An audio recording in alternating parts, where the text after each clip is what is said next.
Hey guys, Vyansh and welcome back to another episode of football daily. भाई सबसे पहले तो यार अपॉलॉजीज कि मैं यहाँ पर नेशंस लीग का फाइनल कवर नहीं कर पाऊंगा क्योंकि भाई मेरा सुबह पेपर है। लेकिन तुम देख रहे हो भाई 12 से 28 तक एक्सटर्नल चल रहे हैं भाई के, लेकिन फिर भी कंसिस्टेंसी यहाँ पर मेंटेन कर रखी है। एंड ऑफ कोर्स भाई इसके पीछे बड़ा फैक्टर है, लेकिन एक बहुत बड़ा फैक्टर ये भी है कि भाई ऑफ कोर्स लाइक तुम्हारे साथ जो रिलेशन है ना और जो वार्तालाप है वो बने रहना चाहिए, कंसिडरिंग द फैक्ट कि लाइव और यहाँ पर अभी पॉडकास्ट वगैरह नहीं हो रहे हैं। एंड ऑफ कोर्स भाई देखो अपना जो लाइव का रेशियो रहता है ना वो ऐसा रहता है 4-5 हज़ार का, लेकिन भाई मैं वीडियो डाल के अपनी दोस्ती प्रूव करता हूँ। तो क्या हम इस वीडियो पे पर्टिकुलरली जब इतना स्पेशल एक इवेंट है और ऑफ कोर्स भाई अपन रिक्वेस्ट भी कर रहा है, तो क्या हम 10,000 लाइक पूरे कर सकते हैं क्या इस वीडियो पे? कोई तरीका है भीख मांगने का? ऐसी दोस्ती में दोस्ती में। लेकिन खैर इसी के साथ भाई देखो इवेंट तो बहुत बड़ा है क्योंकि अब यहाँ पर 5 साल बाद इंडिया ने इंटरकॉन्टिनेंटल कप यहाँ पर उठा दिया है, लेबनान को 2-0 की स्कोर लाइन से हरा के। ऑफ कोर्स भाई देखो 2019 में हम हार गए थे, 2018 में जीते, लेकिन इस विक्ट्री का जो टेस्ट है, इस विक्ट्री के जो मायने हैं, जो मतलब है और जो यहाँ पर बेस है वो बहुत बड़ा है। कहीं ना कहीं मैंने आज प्रीव्यू में भी कहा था और जब भी इंडियन फुटबॉल के बारे में बात करते रहते हैं हम इस चीज़ पे बात करते हैं कि भाई जो चैलेंज हमने अपने आप को दिया है, जो रास्ता हमने पकड़ा है ना भाई वो बहुत लंबा रास्ता है, कठिन रास्ता है। लेकिन एक चीज़ जो कि उस रास्ते को कंसिडरिंग द फैक्ट ज़्यादा इजी तो नहीं बनाएगी, लेकिन उस रास्ते को वर्थ इट बनाएगी, वो है यहाँ पर छोटे छोटे जो माइलस्टोन है ना, हमको वो यहाँ पर पहुँचना ही पड़ेगा, हमको उसको यहाँ पर ग्रैब करना पड़ेगा। और ये उसी का ही एक प्राइम एग्जाम्पल है। यस, हमने नहीं हराया एक बहुत ही टॉप 50 नेशन को या फिर टॉप 70 नेशन को, लेकिन कंसिडरिंग द फैक्ट कि इंडिया की अगर हम बात करें तो जिस तरीके से पिछले कुछ टाइम में हमने अपनी परफॉर्मेंस दी है, जिस तरीके से हमने ये कंपटीशन जीता है, पिछले 6 मैचेस में हमने क्लीन शीट रखी है, यहां पर अपने से ऊपर वाली टीम को अब अपने से पीछे धकेल दिया है और फाइनली हम यहां पर टॉप 100 की रैंकिंग में आ गए। और इस टॉप 100 की रैंकिंग में कोई ये मत समझना कि ईगोइस्टिक हो रहे हैं पर ओवर कॉन्फिडेंट हो रहे हैं, लेकिन हमारे वर्ल्ड कप एम्बिशन को लेके इसका बहुत बड़े मायने हैं। तुम सोचो एक ऐसी टीम जो कि कहीं ना कहीं फंड्स की बात करें वहां पर पिछड़ी हुई है, एक ऐसी टीम करप्शन से पिछड़ी हुई है, एक ऐसी टीम जो कि जिसके एम्बिशंस और सपने को कहीं ना कहीं ब्यूरोक्रेटिक और इस पूरे दबाव और इस पूरे नेतागिरी ने यहां पर अपने पत्थर के वजन में दबा के रखा हुआ है। आज उसी ड्रेसिंग रूम में कहीं ना कहीं वो अपने सपने को पूरा होते हुए देख रहे हैं। कहीं ना कहीं वो इस पूरे फाइनेंशियल क्रंच के चक्कर में पता है उन्हें कि पैसा नहीं है, लेकिन फिर भी उनको पता है कि स्टेडियम में हाथ खड़े करके चिल्लाने वाले लोग हैं, उन्हें पता है कि हमको सपोर्ट करने वाले डिजिटल प्लेटफॉर्म में हमारे सपोर्टर्स हैं, उनको पता है कि इस बार हार भी गए और जीत भी गए ना तब भी पीछे लोग खड़े हुए हैं। और ये जो बिलीफ है ना भाई ये सबसे बड़ा चेंज है। पता है छोटे मोटे डिसअपॉइंटमेंट आते रहेंगे, लेकिन इस बड़े से अचीवमेंट को पाने के लिए ना कहीं जो सपना है और जो पूरा सपोर्ट है ना फैंस का भाई उसकी बहुत ज़्यादा ज़रूरत है। अब मैं तुमको इसके एक इंपॉर्टेंस की बात करूँ, ऑफ कोर्स एक ट्रॉफी जीती, हमारे आने वाला सैफ चैंपियनशिप भी है, उसके बाद हम यहाँ पर एक ट्रॉफी और खेलेंगे, उसके बाद यहाँ पर एशिया कप के लिए हमको करना है, फिर वर्ल्ड कप 2026 के यहाँ पर क्वालिफायर्स के ड्रॉ निकलेंगे। और यही तो कैच है। देखो बात यहाँ पर असल में ये थी कि अगर हम यहाँ पर 99 मतलब अगर हम यहाँ पर 98 पोजीशन पे आ गए हैं, अगर इस पोजीशन को हम ग्रैब कर लेते जब हमने लेबनान के साथ ड्रॉ करा था, उसके बाद ही हमने रैंकिंग पकड़ ली थी, और अगर हम उसको मेंटेन कर पाते तो अब हम यहाँ पर पॉट 2 में होंगे। तुम समझ रहे हो इसका मतलब क्या है? इसका मतलब यह है कि जब 4 ग्रुप निकलेंगे, जब पॉट 1 पॉट 2 पॉट 3 4 निकलेंगे, तब वहां पर इंडिया के अच्छे चांसेस होंगे कि वो अपने आगे को प्रोसीड कर पाए। अब अगर इंडिया पॉट 3 में ही रह जाएगी तो इसका मतलब इंडिया के पास 2 टीम ज्यादा हायर रैंक की होंगी और हायर डिफिकल्टी की होंगी। इसका मतलब चांसेस तो यहां पर काफी कम है। अब इसका मतलब यह तो नहीं है कि हमारा वर्ल्ड कप का टिकट कटता हुआ दिख रहा है, लेकिन ऑफ कोर्स सपना देखने में क्या दिक्कत है। और जब यहां पर 32 टीम की जगह 48 टीम आ गई हैं तो सपना देखना बनता भी है। लेकिन ऑफ कोर्स अपने आप को ओवर एग्जैजरेट नहीं करेंगे। अच्छी चीजें दिख रही है कि इंडियन फुटबॉल को जिस तरीके से पूरा एनवायरनमेंट यहां पर चीजें बदल रही हैं उसमें तुम्हारा भी योगदान है, हमारा भी योगदान है, उन प्लेयर्स का भी योगदान है और कहीं ना कहीं डिसीजन मेकर्स का भी योगदान है, और इसलिए ये इंपॉर्टेंट भी है। खैर इसी के साथ यार बात करते हैं अब थोड़ी सी फ्रस्ट्रेशन की। मेरे चैनल पे जितनी पॉडकास्ट होती है उससे दुगनी पॉडकास्ट इस समय एम्बापे कर रहा है। बस फर्क ये है कि एम्बापे का खुद का चैनल नहीं तो अब तक के 100 के सब्सक्राइबर्स उसके हो भी गए होते, और कहीं ना कहीं आने वाले टाइम में वो सादिक भाई, ड्रोग बाबा, मुक्तेश, मोहक भाई और संडे लिख पंडित इन सारे तमाम चैनल्स के साथ वो कोलैब भी कर चुका होता। भाई इस समय खेलने से ज्यादा बेल रहा है यहाँ पर बकचोदी। अब तुमको मैं एक चीज बताया हूँ, पता है अभी बात यह है कि हाल ही में एम्बापे, सबसे पहले तो एक किस्सा तुमको बता देता हूँ। अभी फ्रांस का मैच हो रहा था, तब वहां पर उनकी माताजी बैठी हुई थी। फायदा लमारी से एक फैन ने पूछा कि भाई आपका बेटा ये कौन सी टीम में खेलने वाला है, भाई ये कहाँ है? तो फायदा लमारी ने कहा यहाँ पर कि भाई वो पेरिस में खेलेगा। पेरिस पेरिस पेरिस चिल्ला दिया मैडम ने। तो इसी के साथ हाल ही में यहाँ पर टेलीफुट को इंटरव्यू देते हुए किलियन एम्बापे ने यही चीज कहा कि भाई मैं अगले सीजन यहीं रहने वाला हूं, यहीं गड़ूंगा, मैं सीमेंट लगा के यहीं मर जाऊंगा मैं, अगले तुम हिला के देख लेना मेरे को। उसने कहा कि मैं अपना डिसीजन 2024 में ही बताऊंगा। अब उसके आगे का मैंने क्या सोचा है वो मैं तभी डिसाइड करूंगा। 1 साल मैं पीएसजी में रहने वाला हूं, और उसने ये चीज स्पेसिफिकली कहा है कि 1 साल में तो कुछ भी हो सकता है, और पर्टिकुलरली जब हम बात करते हैं पेरिस सैंट जर्मेन जैसे क्लब की, तो कुछ भी हो सकता है, कुछ भी हो जाएगा। हम तो हुती है, हम हैं हुत्तड़ एक नंबर के। पता है मेरे को एक चीज है कि ये देखो माइंड गेम तो खेला जा रहा है। अच्छा, इसमें मेरे को एक चीज लगती है कि अब रियल मैड्रिड का जो रिप्लाई है ना, वो यहाँ पर बहुत ही ज्यादा क्रूशियल हो जाता है, और ये बताता है कि एक्चुअली में किस तरीके से यहाँ पर फ्लोरेंटिनो पेरेस सोच रहा है।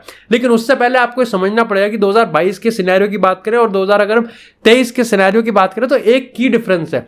देखो, प्राइवेट परसेप्शन तो अलग है, अपन ना तुम जान सकते ना हम जान सकते। अब हमको उस पर बिलीव करना पड़ेगा और उस पर अपना माथा रगड़ना पड़ेगा, जो कि हमारे पास पेपर में पब्लिश्ड है, यानी कि मीडिया डोमेन में। अगर हम 2022 को और 2023 को थोड़ा कंपेयर करें तो तुमको समझ में आएगा कि जहाँ 2022 में भाई पूरी की पूरी पीएसजी की प्रोपागेंडा मशीन ही इस चीज में लगी थी, किस तरीके से पीआर ये बनाया जाए कि पीएसजी तो रोक के ही मानेगी, विच दे सक्सीडेड, उन्होंने रोक भी लिया। लेकिन एम्बापे की पीआर मशीन भी चल रही थी और रियल मैड्रिड की भी पीआर मशीन चल रही थी कि भाई ये तो होके रहेगा, जहां वो फेल हो गए। इस बार की पीआर मशीन की बात करें तो जहां एम्बापे की पीआर मशीन उसको रियल मैड्रिड या फिर पीएसजी से अटैच नहीं करवा रही, बल्कि वो सही है इसलिए फोर्स कर रही है और इसलिए काम कर रही है। वहीं पीएसजी की पीआर मशीन रोकने पे मजबूर है ही नहीं। पीएसजी की पीआर मशीन ये दिखाने में पूरी तरीके से फोकस्ड है कि पीएसजी चाहे विदाउट एम्बापे या फिर विद एम्बापे, पीएसजी अब क्लब एक नया क्लब है। भाई पीएसजी में यंग ब्लड है, पीएसजी में एक यूथ है, और पीएसजी अब एक स्पोर्ट्स सेंट्रिक और टुगेदरनेस को प्रमोट कर रहा है। वहीं रियल मैड्रिड की पीआर ये समझा रही है कि देखो एम्बापे के लिए फोकस तो है, लेकिन बिना एम्बापे के हम तड़प नहीं रहे, क्योंकि हमने तो जुडो बेलिंगम भी साइन कर लिया, हम तो स्ट्राइकर की साइनिंग भी कर रहे हैं, हमारे मिडफील्ड भी है, और हम तो हैं भैया यहाँ पर बढ़िया one of the best clubs in the world. तो हमारी चौड़ तो मेंटेन रहेगी, अब एम्बापे आए या ना आए, मतलब तीनों के तीनों फटे तो फटे लेकिन नवाबी ना घटे, वो वाली पीआर कर रहे हैं। खैर, यहां पर आपको समझना पड़ेगा कि पीएसजी का तो बिल्कुल मामला बिल्कुल क्लियर है। इन सारे सोचो, हम पिछले 5-6 दिन में लगातार तीसरा चौथा इंटरव्यू यहाँ पर एनालाइज कर रहे हैं एम्बापे का, बट एक भी बार यहाँ पर जो पीएसजी की पीआर मशीन है, जो यहाँ पर स्पोर्ट्स जो वेबसाइट्स है उनकी जो माउथ पीस है, चाहे हम ले पेरिजियन की बात करें, लिक्विप की बात करें, RMC sport, get football French, इन सारी तमाम की बात करें, अभी तक किसी ने भी इत्तू सा भी यहाँ पर हिंट नहीं करा है कि पीएसजी अब सॉफ्ट साइडेड है और फोकस करने वाली है कि एम्बापे को कैसे 1 साल में कन्विंस करना। ना ना ना ना, उनका अभी भी है कि भैया या तो साइन करो कॉन्ट्रैक्ट अभी के अभी, नहीं तो निकल लो यहाँ से। अब यहां पर रियल मैड्रिड के रिप्लाई पे आते हैं।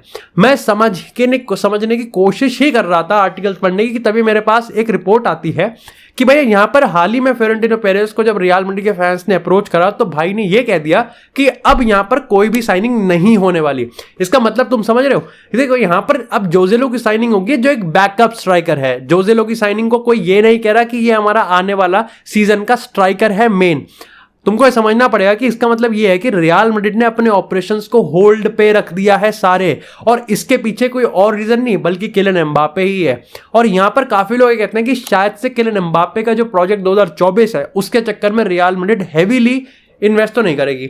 तुम अपने आप से भी एक बार पूछ के देखो, अगर एक बार को हैरी केन की साइनिंग हटा दे, अब यहां पर मैं जोनाथन डेविड को जरूर एक मेंशन करूंगा कि 50-60 मिलियन में भाई आ जाएगा। विक्टर ओसिमन के लिए 130-140 बनते नहीं है, वही यहां पर कोलू मुआनी के लिए वो भी नहीं बनेंगे। और डेफिनेटली अगर हम यहां पर बात करें होलैंड वगैरह इन सारे प्लेयर्स की, जो 100 के आसपास ये प्लेयर तो नहीं देगी रियल मैड्रिड अगर उसको एम्बापे चाहिए।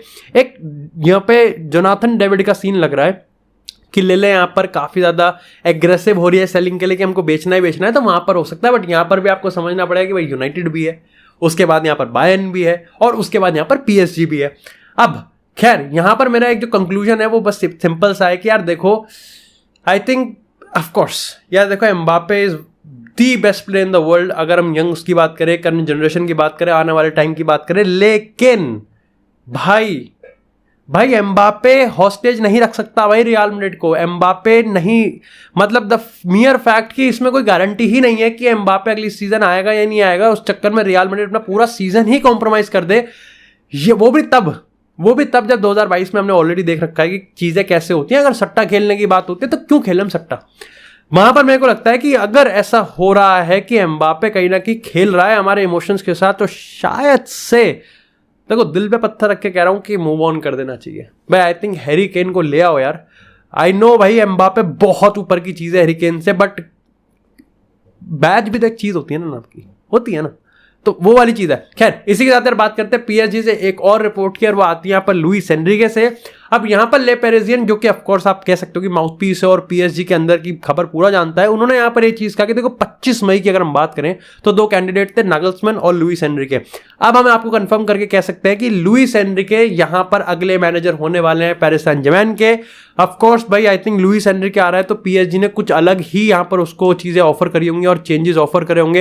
एंड ऑफकोर्स तुम कह सकते हो कि भाई लुइस एनरिके का यहाँ पर जो होल्ड है वो इंस्टेंट होगा।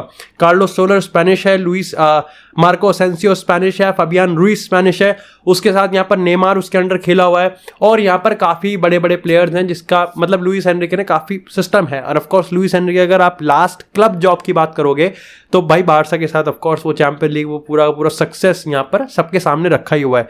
तो एक बहुत ही रेप्यूटेड यहाँ पर मैनेजर आ रहा है। पिछले कुछ टाइम की बात करूँ तो आई थिंक सबसे स्ट्रॉन्ग जिसका सीवी था वो यही है। I think Tuchel was close ना, I think Tuchel was not close with like play style की बात नहीं कर रहा मैं, बस सीवी की बात कर रहा हूँ कि कौन चौड़ में आ सकता है, समझ रहे तुम, तो वो वाला हिसाब में आई थिंक लुइस एनरिके काफी ज्यादा स्ट्रॉन्ग पोजीशन में, 2 साल का कॉन्ट्रैक्ट यहाँ पर बताया जा रहा है। इसी के साथ यहाँ पर अगर हम बात करें अगर कार्लो एंसेलोटी की बात करें तो देखो एंसेलोटी के लिए ये इंपॉर्टेंट ये चीज है कि भाई अभी उसने ये चीज कंफर्म कर दिया कि रियल मैड्रिड यहां पर उसी का डेस्टिनेशन होने वाला है। और ऐसे में यहां पर आपको समझना पड़ेगा कि भैया यहां पर ब्राजील के अगर सोर्सेज की बात करें, ग्लोबो ने कंफर्म किया है कि भाई ब्राजील और एंसेलोटी के बीच में एक वर्बल एग्रीमेंट हो चुका है कि 1 जुलाई 2024 से ब्राजील की कमान संभालने वाले हैं। इसका मतलब आपको समझ में आना जाना चाहिए कि रियल मैड्रिड में वो 1 साल के लिए रुकेंगे और ब्राजील की जॉब उनकी लास्ट जॉब होने वाली है इस पूरे मैनेजरियल करियर में। इसी के साथ अगर बात करें यहाँ पर रूबन नेवेस की, ये है सऊदी की दिक्कत भाई, ये है सऊदी के लिए। देखो सऊदी ने एक सोचो एक ऐसा प्लेयर जो कि बार्सिलोना के रडार पे था, बस ये था कि जावी कन्विंस नहीं था कि क्या वो सर्जी बुस्केट्स का एग्जैक्ट रिप्लेसमेंट है, इसलिए बार्सा ने कभी पुश नहीं करा। लेकिन सऊदी ने कंसिडरिंग द फैक्ट कि एक ऐसा प्लेयर जिसने कभी चैंपियन लीग नहीं खेला और अपने प्राइम में है, वो आज सऊदी लीग जा रहा है। ये जो पुल है ना, ये एग्जैक्ट मेरे को सिमिलर केस याद आता है ऑस्कर का। जब ऑस्कर यहां पर अपने आप कह सकते हो कि अपने अच्छे खासे उसमें था, तब वो यहां पर चाइनीज सुपर लीग में गया था, और सेम यहां पर रूबन नेवेस के साथ हुआ है। बंदा बहुत सही था, 44 मिलियन पे करें और यहां पर वो जा रहा है अल हिलाल की। मेरे को समझ में नहीं आ रहा, अल हिलाल, अल हाली और अल इत्तिहाद की बात करें, सारे के सारे बढ़िया साइनिंग कर रहे हैं। वही अगर हम अपने क्लब की बात करें अल सैक्सी नसर की, तो अभी तक इनसे एक साइनिंग भी नहीं हुई, और उसके ऊपर से आप देखोगे कि मैनेजर भी यहां पर बिल्कुल नंगा पड़ा है, वो भी अभी तक हमने साइन नहीं किया है। क्या है ये? खैर इसी के साथ अगर बात करें यहाँ पर थोड़े से इंडिया वर्सेस लेबनान के टैक्टिकल उसकी, तो वो उसमें रह गया था, भावनाओं में बह गया था। देखो यहाँ पर आपको समझना पड़ेगा कि जो फर्स्ट हाफ था ना वो क्रूशियल था, लेकिन वहां पर आप 2 चीज देख सकते हो। देखो पहली चीज तो फ्रस्ट्रेटिंग था, हमारे जो अटैक सीक्वेंस थे बनने की कोशिश कर रहे थे, लेकिन जो फाइनल प्रोडक्ट था ना वो खराब था। वहां पे थोड़ा सा मेरे को दिक्कत की बात लग रही थी, और ये चीज खुद ईगो स्टिमैच ने बाद में पोस्ट मैच प्रेस कॉन्फ्रेंस में भी कहा था कि देखो मैं तुम्हें बताऊंगा नहीं कि मैंने इनको ड्रेसिंग रूम में जाके कैसे हड़काया है, लेकिन मैं फ्रस्ट्रेटेड था, बहुत फ्रस्ट्रेटेड था। एक टाइम्स उसको रेफरी के डिसीजन भी थोड़े से खराब लगे थे। लेकिन वहां पर जो दूसरा एंगल है ना, वो आपको समझना पड़ेगा कि लेबनान की भी अगर आप अटैकिंग डिस्प्ले की बात करोगे ना, तो वो आज अच्छी नहीं थी, लेकिन उसके स्कोप है, दे हैव द पोटेंशियल कि वो इंडिया को हर्ट कर सकते थे। लेकिन इंडिया का जो डिफेंसिव स्ट्रक्चर है वो नहीं सिर्फ अभी सॉलिड है, बल्कि कॉन्फिडेंस भी है भाई उनमें। मैं इंडिया को पिछले 1-1.5 साल से लगातार कंसिस्टेंटली यहां पर अब इंप्रूव करता हुआ देख रहा हूं। अगर उनके on the ball playing style की बात करें, आई थिंक वो जो कॉन्फिडेंस है, चाहे हम स्टीफन कॉन्स्टेंटाइन की बात करें और अब ईगो स्टिमैच की बात करें, वो बढ़ रहा है इन प्लेयर्स में। वो है, वो कॉन्फिडेंस, वो मेंटालिटी है कि they can play with the ball, और उसको मूव भी कर रहे हैं। दैट्स भाई सेकेंड हाफ में तुम ये देखो कि हमने पोजीशन को डोमिनेट करा, हमने शॉट्स मारे भाई, 13-14 शॉट लिए हमने पूरे मैच में, और उसके बाद ऑफ कोर्स भाई Sunil Chhetri, that was absolutely amazing भाई। मेरे को सुनील छेत्री का ये वाला goal I think 2018 champion league quarter final, जब क्रिस्टियानो रोनाल्डो ने पहले 2 मिनट के अंदर ही यूवेंटस के अगेंस्ट गोल मारा था ना, मतलब कहीं से भी like fox in the box वाली चीज आ गई एंड आउट ऑफ नोवेयर। और इसमें तो खैर सुनील छेत्री ने यहाँ पर नटमेक भी किया था गोलकीपर को, और उनका ये 87th इंटरनेशनल करियर गोल है। और ऑफकोर्स यहाँ पर आपको सबसे पहले निखिल जिसने वो लाइक नटमेक किया था, और उसके बाद यहाँ पर Chhangte has been the man of the match, is amazing भाई। वही चीज मैं कह रहा हूँ ना कि जो मैं टीम के लिए कह रहा हूँ ना, वो इस पे भी लागू होती है, इस बंदे पे भी। And this player is special because 2 level ऊपर की ड्रिबलिंग है, 2 लेवल ऊपर की मेंटालिटी है। Same goes for like full back, I think full back good, but again हमारी जो क्रॉसिंग एबिलिटी है ना, उसको और बेटर करना पड़ेगा, उसको और भी ज्यादा चीज अच्छी तरीके से करना पड़ेगा। अगर हम यहाँ पर अनवर अली की बात करें और उसके बाद सुदेश झिंगन की बात करें, एब्सोल्युटली अमेजिंग। यहाँ पर गुरप्रीत की बात करें, कमांडिंग है, एवरीथिंग वाज गुड। ये चीज बहुत जरूरत है। पता है, आप जब टीम इंडिया की इतनी तारीफ करते हो, मैं देख रहा था जितने भी लोग इस चीज के बारे में मैच के बारे में डिस्कस कर रहे थे, उनका एक इफ आ जाता है, और वो इफ ये है कि यार इंडिया अभी ना बहुत स्ट्रॉन्ग ऑपोजिशन के साथ कैसे खेलेगी, वो यहां पर अभी नहीं पता। And yes, that's a big question mark, क्योंकि हमारा आने वाले टाइम में ऑस्ट्रेलिया के साथ मैच भी है, जिसने हाल ही में यहाँ पर, आप ऑस्ट्रेलिया से आप कुछ भी कहो लेकिन बहुत स्ट्रॉन्ग टीम है, और वो एक सबसे बड़ा टेस्ट है। बट नेवरदलेस, मैंने जैसा कहा कि भाई, जैसे प्रीव्यू में कहा था, एक विन एक बहुत बड़ा पॉजिटिव, और यहां पर हमारे पास ट्रॉफी भी है हाथ में।